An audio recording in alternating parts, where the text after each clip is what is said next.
오늘도 저는 지금도 말씀하십니다 라는 제목으로 하나님의 말씀을 전하려고 합니다. 우리가 인생을 살아가면서 가장 심각하게 생각해야 할 문제는 무엇일 것 같습니까?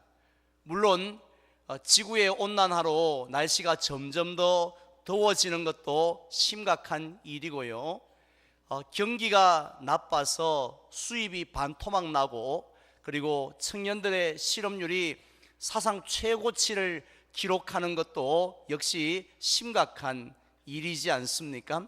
그리고 저출산 문제로 아기들이 태어나지 않는 것도 정말 가슴 아프고 심각한 일입니다. 그런데 구약 성경에 나오는 아모스라는 선지자는 우리 인생에 있어서 가장 심각하게 생각해야 할 그 문제는 바로 영적 기갈이라고 말씀을 하셨습니다.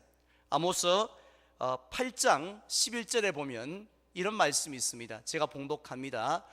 주 여호와의 말씀이니라.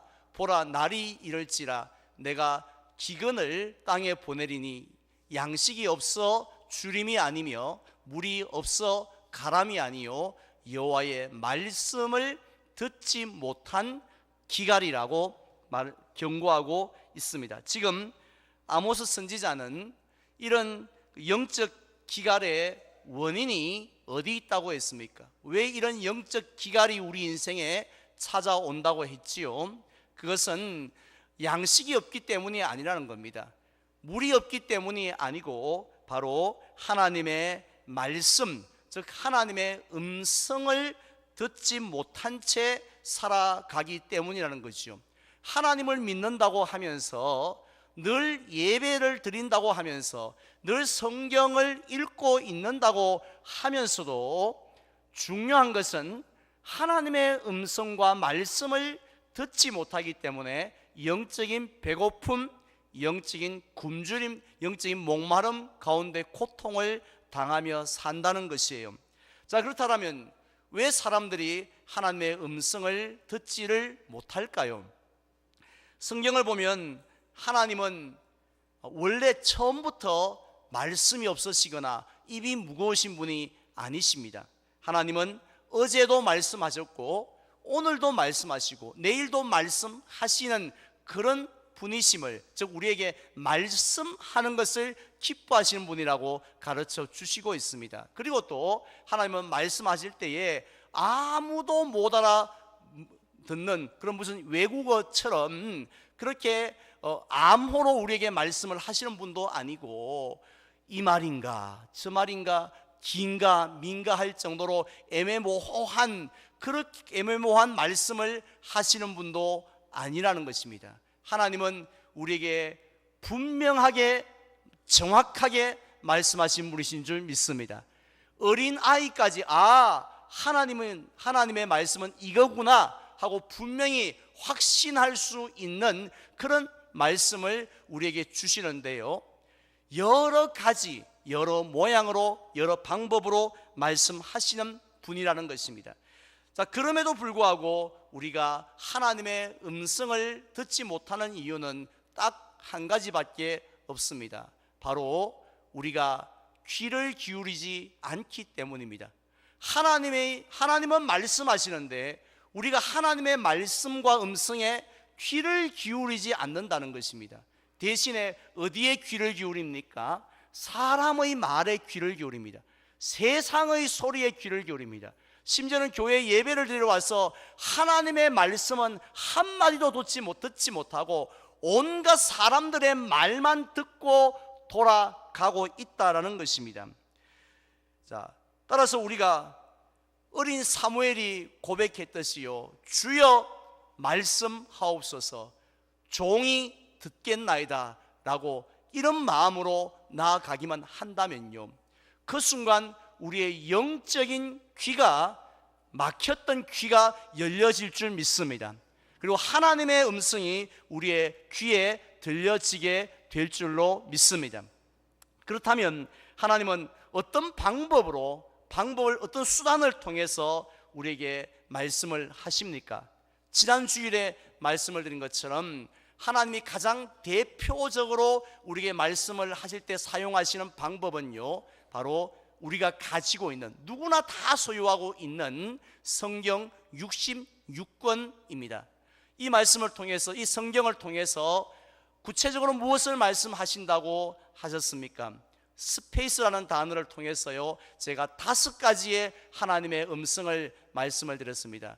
첫 번째는 sin, 즉 죄를 회개하라고 우리에게 말씀을 하십니다. 왜냐하면 죄가 하나님과 우리 사이에 장애물이기 때문입니다.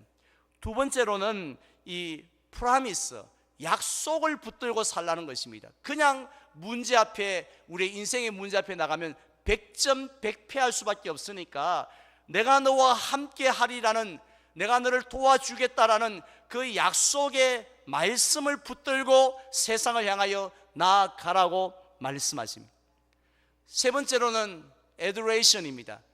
감사함으로, 감사하라고요. 우리에게 베푸신 모든 은혜로 인해서 영광 돌리고 감사하라고 말씀하십니다. 네 번째는 command, 명령입니다. 우리 마음대로 사는 것이 아니라 하나님의 명령대로 살라고 말씀하시고, 마지막으로는 example, 하나님이 보여주신 모범을 따르라고 하십니다. 자, 이러한 하나님의 말씀인 성경을 다윗은 얼마나 사모한다고 했습니까? 금 곧 순금보다도, 정금보다도 더 사모한다고 했는데요. 그렇다면 우리 성도님들은 이러한 말씀을 듣고 지난 한 주간 동안 얼마나 하나님의 말씀을 사모하며 사셨습니까? 혹시 늘 그러하셨듯이 읽어야 하는데, 1년에 성경 1독 해야 되는데, 아니 하루에 한 절이라도 읽어야 하는데 어쩌지 하면서, 그 생각만 하면서 하루 또 한 주간을 보내지 않으셨습니까? 피곤하다고, 바쁘다고, 분주하다라는 핑계로 우리가 늘 똑같은 모습으로 살지 않으셨습니까? 사실 그런 모습은요, 하나님의 말씀을 사모하는 게 아니에요. 우습게, 정확하게 표현한다면 하나님의 말씀을 우습게 여기는 것입니다. 그냥 우리가 예배 볼 때 필요하니까 성경을 들고 다닐 뿐이지, 정말 이 말씀, 이 성경이 내 인생에 꼭 필요한 하나님의 음성을 담고 있다라는 그러한 마음이 없기 때문에, 즉 이 성경은 내 인생에 아무런 유익이 되어지지 않는다라고, 단지 있다면 역사적인 지식 외에는 아무것도 없다라고 생각하기 때문에 우리가 성경을 가까이 하지 않는 거란 것이에요. 혹시 우리가 지난 한 주간 동안 이렇게 성경을 가까이 하지 않으셨다면요, 사실은 그것 때문에 너무 이 시간 불안해할 필요가 없습니다. 그렇다고 해서 너무 우리가 안절부절 하실 필요까지는 없으세요. 우리가 성경을 가까이, 왜냐하면 성경을 가까이 하지 않았다고 해서 우리가 지옥을 가거나 아니면 뭐 오늘 당장 하나님의 저주가 임하는 것은 절대로 아니기 때문입니다. 하지만 기억하십시오. 우리가 성경 말씀을 가까이 하지 않으면요, 분명한 사실은 우리가 영적인 부자로 살 생각은 하지 말아야 한다는 것입니다. 즉 다른 말로 영적인 거지로 살아갈 수밖에 없다는 것이에요. 왜냐하면 하나님이 말씀을 통해서, 음성을 통해서 주시는 그 사랑의 그 사랑, 또 그 위로, 또 그 능력들, 그 소망들을 전혀 우리가 누릴 수가 없기 때문입니다. 분명히 우리에게는, 저와 여러분들에게는 이 세상을 이길 사랑이 필요하지 않습니까? 위로가 필요하지 않습니까? 능력이 필요하지 않습니까? 그런데 하나님의 말씀을 우리가 듣지 아니하면 그 누구도 우리에게 공급해 줄 수 없다라는 것이죠. 그러니 늘 궁핍한 삶을, 영적으로 궁핍한 삶을 살아갈 수밖에 없다는 것입니다. 그걸 각오하셔야 된다는 것입니다. 하지만 우리가 성경을 가까이 하면요, 지금 당장 부자가 되는 게 아니에요. 지금 당장 큐티 몇 번 했다고, 성경 몇 번 읽었다고 우리의 문제가 해결되어지는 것은 아니란 말씀이에요. 하지만 달라지는 것은 무엇입니까? 영적인 부자로 살게 될 줄 믿습니다. 세상이 감당할 수 없는, 세상의 어떤 어려움 앞에서 능히 우리가 승리할 수 있는 그런 은혜를 우리에게 말씀을 통해서 주시는 줄 믿습니다. 이와 같은 복을 날마다 누리며 살아가는 저와 여러분들이 되시기를 주님의 이름으로 축원을 드립니다. 자, 그런데 하나님은요, 이 성경 66권을 통해서 우리에게 주로 말씀을 하시지만은 때로는 또 다른 방법을 통해서 하나님의 음성을 들려주신다는 것입니다. 그 방법이 무엇인지 아십니까? 한번 따라하겠습니다. 감정을 통하여 말씀하십니다. 우리가 어떤 현상이나 어떤 사건을 대할 때 마음에 일어나는 기분이나 느낌이 있습니다. 지난 지방선거를 결과를 보면서 그냥 아무렇지 않은 게 아니라 우리 마음에 원하든 원치 않든 일어나는 느낌이나 기분이 있는데 그것을 한 단어로 감정이라고 하는데요. 근데 우리는 이러한 감정을 사람마다 모두 한 8가지의 기본 감정이 있다고 합니다. 그래서 기쁨, 또 슬픔, 분노와 같은 8가지 기본 감정을 우리가 가지고 살아가고 있는데요. 평상시에 우리는 이런 감정을 그렇게 소중하게 여기지를 않습니다. 왜냐하면 감정이요, 우리가 갖고 있는 감정은 변덕이 심하기 때문에요. 우리의 감정이 그냥 저 팔공산 이 바위처럼 딱 견고하게 있는 게 아니라 수시로 변하지 않습니까? 0점 몇 초 사이에도 우리 감정이 이랬다가 저랬다가 합니다. 그래서 이 감정이 영어로 이모션인데요, 이 모션, 즉 움직인다는 어원에서 나왔습니다. 그러니까 감정 자체가 유동성이 있는 거예요. 그렇기 때문에 감정은 별로 우리가 귀하게 여길 가치가 없다라고 생각합니다. 하지만 우리 성도들은요, 우리가 느끼는 그 감정을 함부로 무시해서는 안 된다는 것입니다. 왜냐하면 하나님께서는 우리가 느끼는 모든 감정을 통해서는 아니지만 특별한 경우에 특별한 감정을 주셔서 우리에게 하나님의 음성을 들려 주실 때가 있기 때문입니다. 즉 하나님이 주시는 그 특별한 감정 속에 하나님의 음성이 들어있기 때문에 우리는 그 감정을 무시해서는 안 된다는 거예요. 오늘 본문을 보면 우리가 그것을 확인할 수 있는데요. 먼저 12절에 보십시오. 지금 다윗 왕은 무엇을 지금 하고 있는 중입니까? 그는 오벳 에돔의 집에 석 달 동안이나 머물고 있던 하나님의 법궤를 자신이 살고 있는 다윗성 곧 예루살렘으로 옮기고 있는 중입니다. 우리가 잘 알고 있는 것처럼 다윗이 법궤를 옮기는 일은 이번이 처음이 아니죠. 우리 6장 1절을 말씀해 보니까 벌써 이번이 2번째가 되어지는데요. 첫 번째로 법궤를 옮길 때는 다윗이 하나님의 방법을 따르지를 않았습니다.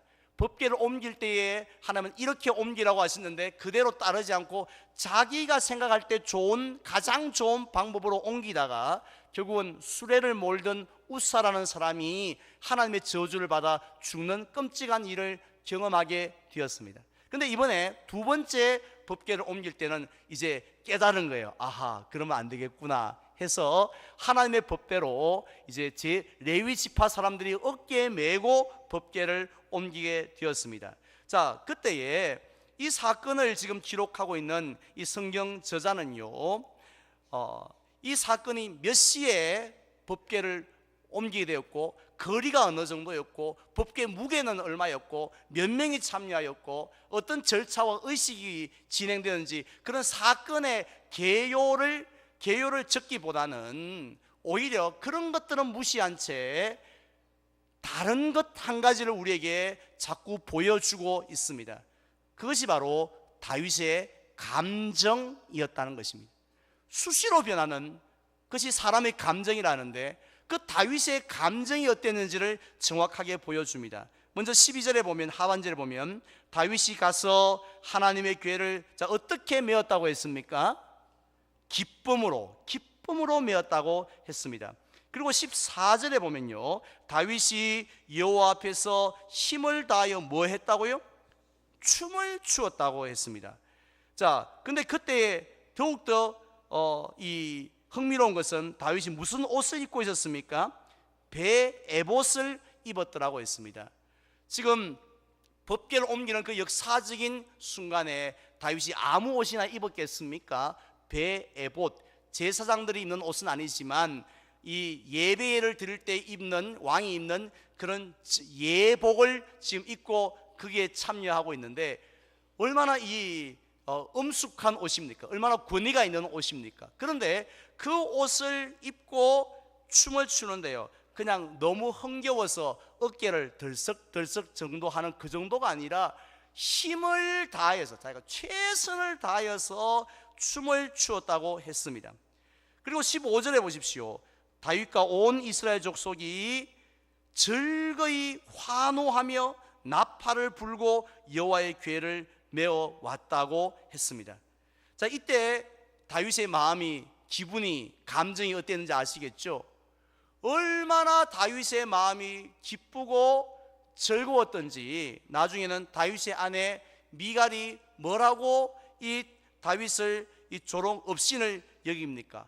아니, 왕이 채통을 좀 지키시지 그런 예복을 입고 그냥 점잖하게 아유 잘하고 있어요 하고 이렇게 박수 몇 번 치고 이러면 될 텐데, 뭘 왕이 그 백성들 보는 앞에서 그냥 힘을 다해서 춤을 추고 그 옷을 입고, 그게 춤추러 오십니까?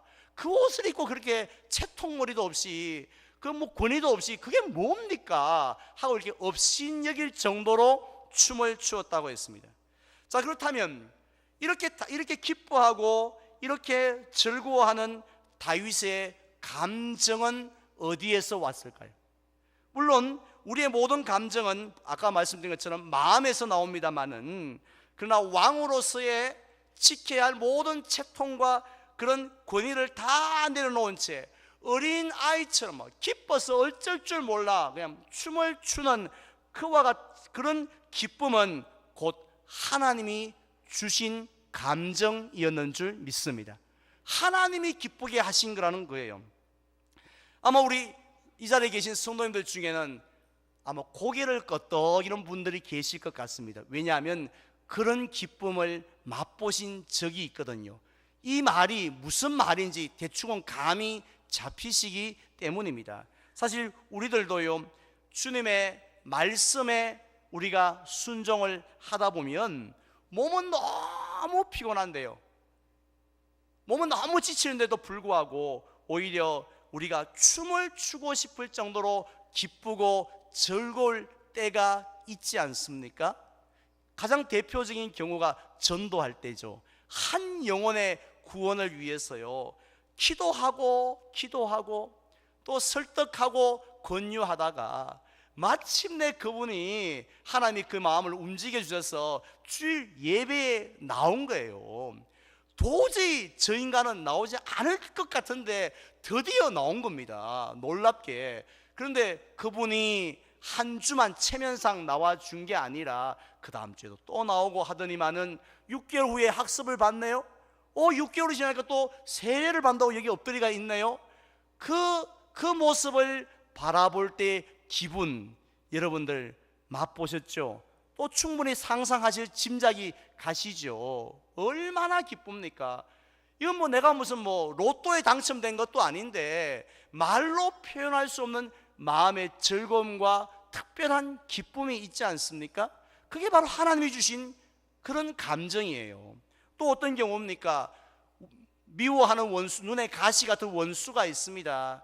그냥 눈에는 눈으로 하면서 원수를 갚았으면 좋겠는데 예수님은 그러지 말라 했지 않습니까? 그래서 그를 용서하였을 때에 남들은 다 그럽니다, 바보라고.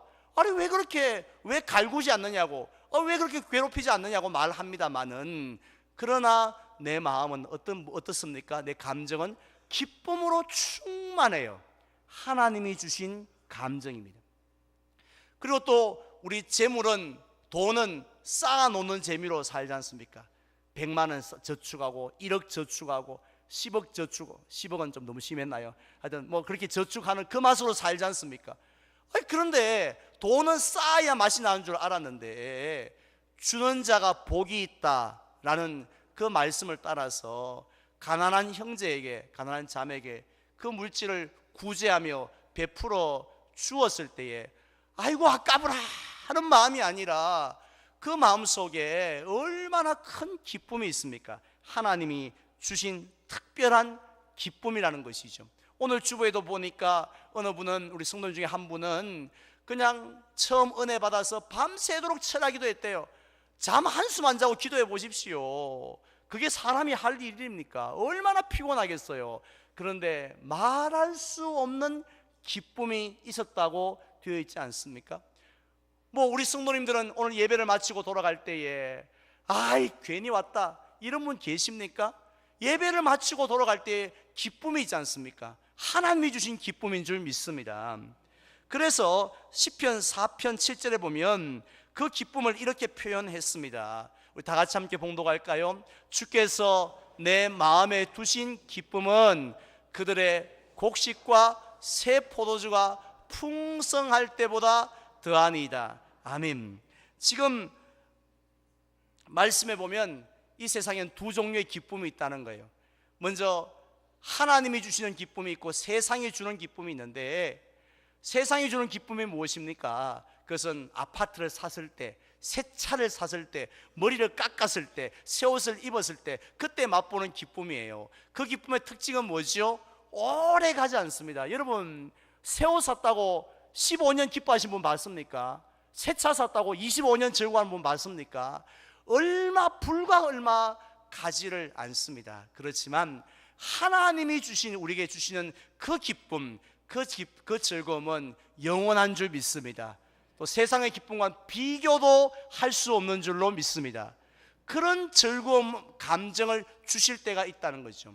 몇 년 전에 CBS 라디오를 들었는데요, 마침 그게 누가 출연을 했느냐 하면은 이 마약을 하다가 결국은 이제 예수를 믿고 돌아온 분이 간증을 하고 있었어요. 그 사회자가, 진행자가 질문하는데 아주 제가 봐도 좀 짓궂은 질문을 한 것 같아요. 뭐라고 질문하냐면은, 아니 어떻게 하다가 마약을 하게 됐습니까? 아니 어디 할 게 없어서 그런 걸 했느냐고, 이런 투로 어떻게 마약을 했느냐고, 뭐 마약이 무슨 맛으로 했냐고 하니까 이분이 아주 정확한 분이에요. 숫자로 표현하는데, 마약을 왜 제가 했냐면요, 사람이 살면서 제일 기쁠 때, 뭐 예를 들면 우리나라 축구 대표팀이 내일인가요? 월드컵 할 때 막 골링을, 그것도 역전골을 딱 넣었을 때 막 그 짜릿한 기쁨 있지 않습니까? 본인도 모르게 막 꼬리 하고 막 이렇게 아파트 잠 다 깨고 소리 지르는 그런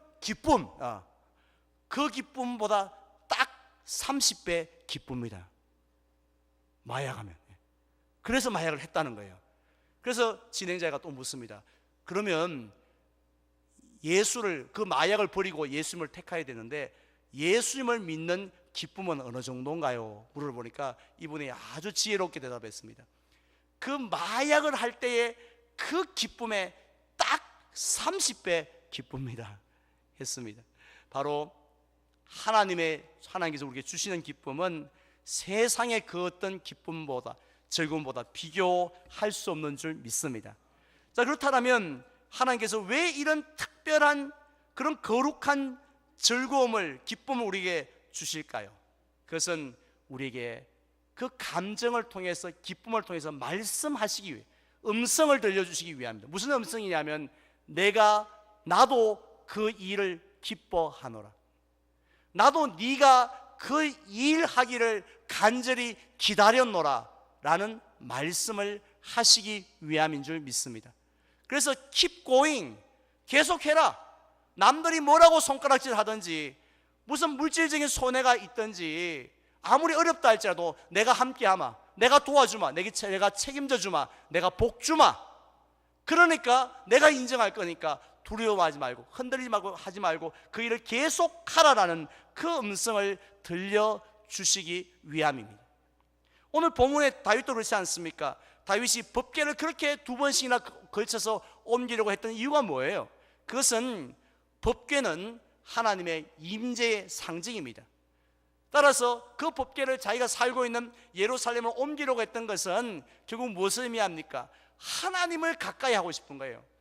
지금까지도 하나님을 가까이 하며 살았지만 다윗이었기 때문에, 그러나 지금까지 맛보지 못했던 그런 기쁨을 주님 누리기를 원합니다.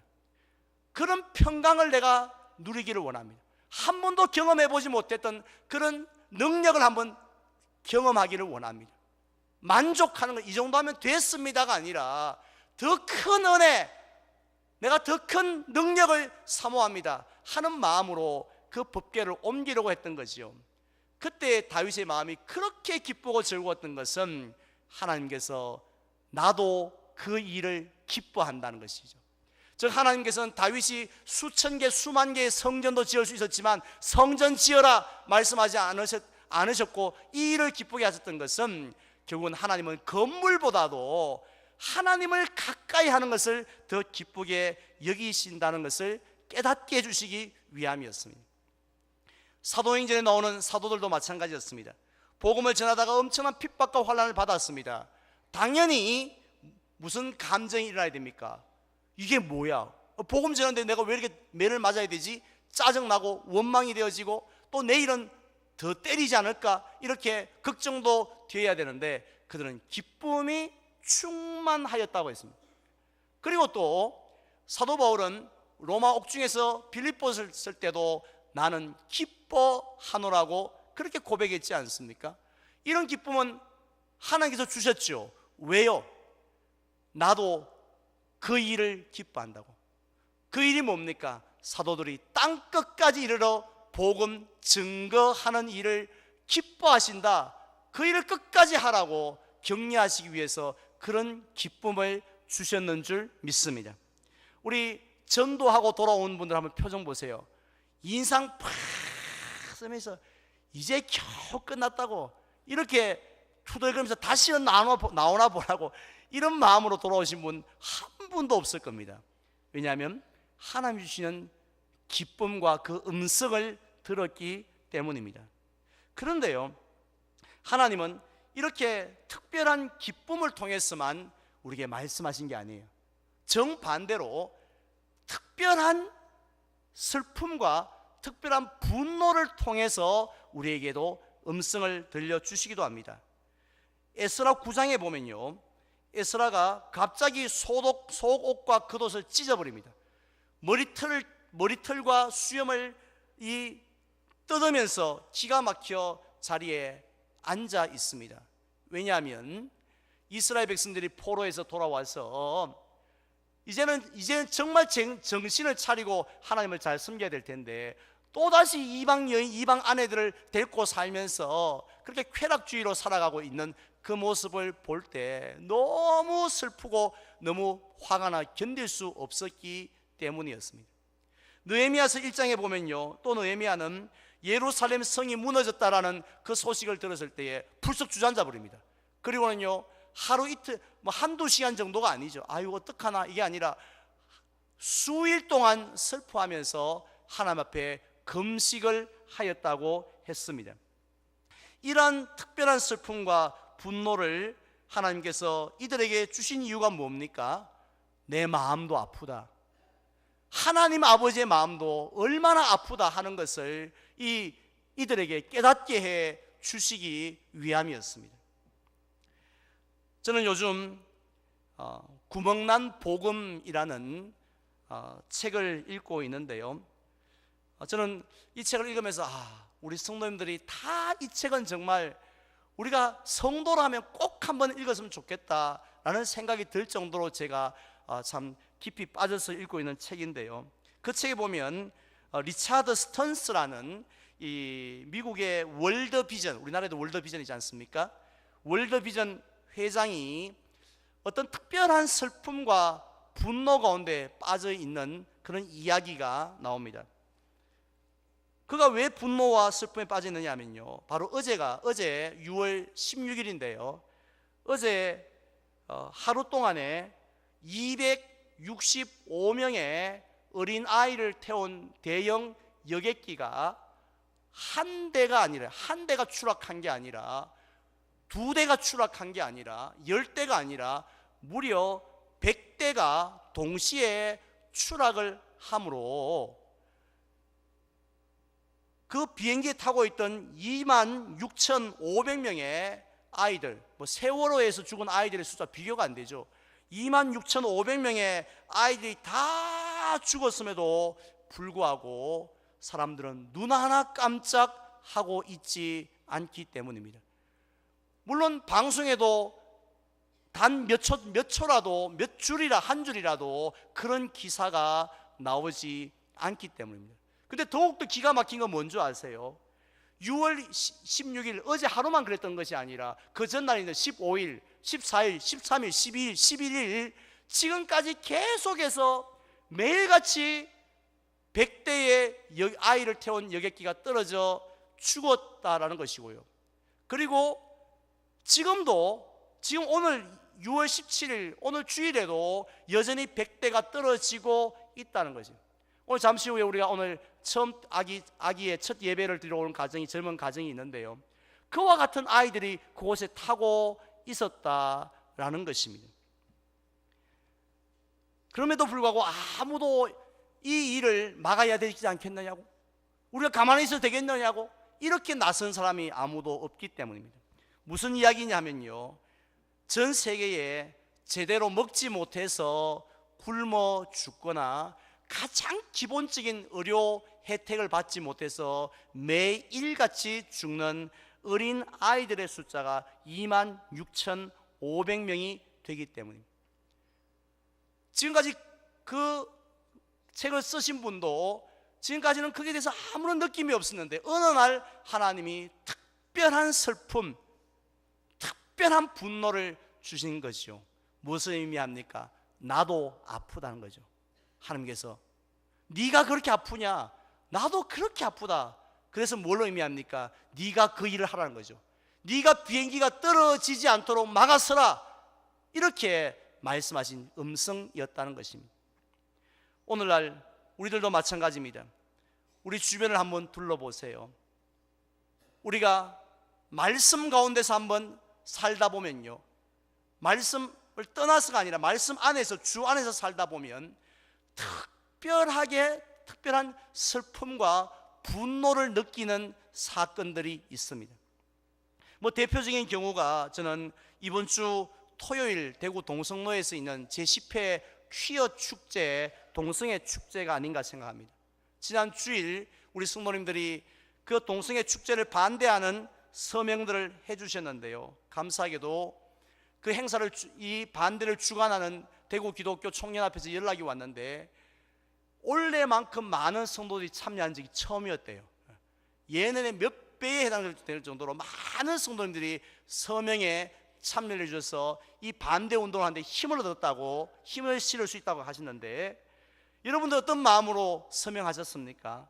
제2의 예루살렘이라고 불려졌던 이 대구 땅에서 다른 지역, 다른 도시에서는 꿈도 꾸지 못하는, 꿈도 꾸지 못하는 그 행사가 버젓하게 10년째 계속되어지면서 동성애자들을 옹호하는 그런 것이 열린다는 게 너무 슬프고요, 너무 화가 나서 그 마음으로 서명을 하셨는 줄 믿습니다.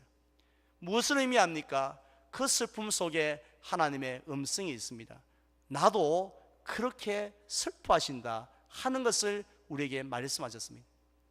저는 요즘 개인적으로 이렇게 주일 예배를 드릴 때에, 예전에는요, 오랜만에 저 어느 집사님 오셨구나, 집사님 저기 어느 집사님 오셨네 하고 이 출결에 되게 민감했습니다. 그래서 오셨으면 오셨네, 오셨구나, 그럼 됐다.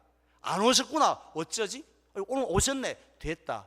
이렇게 오시기만 해도 마치 민방위 교육 출석하듯이 출석만 하셔도 저는 마음에 됐다라는 생각을 참 부끄럽지만 했습니다만은, 요즘 하나님께서는 저에게 어떤 마음을 주셨느냐 하면, 예배에 온 게 문제가 아니라 영과 진리로 예배를 드리지 못하고 마음과 뜻을 다해서 예배를 드리지 못하고 그냥 멍하게 있다가 종교적인 그냥 의무감에서 예배만 참석하고 종교적인 안정감만 누리고 돌아가는 분들의 뒷모습을 보면 너무 슬픕니다. 너무 화가 나기도 하고요, 너무 허탈하기도 하기까지 합니다. 그리고 늘 보아오던 우리 교회 빈자리입니다만은 사실은 뭐 빵집에 빵만 잘 만들어도 빈자리가 없지 않습니까? 칼국수 조금 잘해도, 육수 잘 끓여내도 빈자리가 없는데, 우리가 하나님의 교회가 하나님의 교회답지 못하니 이렇게 빈자리가 있다라는 생각을 할 때 또한 너무 슬프고 가슴이 아픕니다. 저는 이 마음도, 이 감정도 하나님이 주신 것이라 믿습니다. 이제 저는 말씀을 맺고자 합니다. 오늘은 우리가 하나님의 음성을 들을 수 있는 두 번째 방법을 말씀을 드렸습니다. 두 번째 방법은 무엇이었습니까? 감정이었습니다. 하나님은 우리가 평상시에 느끼는 그 수많은 일반적인 감정이 아니라 특별한 감정, 즉 특별한 기쁨, 특별한 슬픔을 통해서 우리에게 하나님의 음성을 들려주신다는 것이, 혹시 최근에 특별한 기쁨을 느끼신 일이 있습니까? 그 기쁨이 계속, 어떤 일을 했을 때에 그 기쁨이 계속 지속되어지고 그렇게 넘쳐나는 그런 일이 있으신가요? 반대로 어떤 일을 보면서 너무 화가 나고 너무 슬픈, 그것이 지속되어지는 일이 있습니까? 그 감정을 무시하지 마십시오. 그 속에 하나님의 음성이 들어있기 때문입니다. 따라서 우리 성도님들은 말씀을 통해서, 성경을 통해서 말씀하시지만 또 더불어서 우리의 특별한 감정, 저는 그것을 거룩한 감정이라고 하는데, 그런 거룩한 기쁨과 거룩한 슬픔과 거룩한 분노를 주실 때에 바로 그 하나님의 음성을 들으시고 날마다 하나님이 이끄시는 대로 사시고요, 하나님이 원하시는 대로 사시고 하나님이 주시는 풍성한 은혜를 맛보며 살아가시는 저와 여러분들이 되시기를 주님의 이름으로 축원을 드립니다.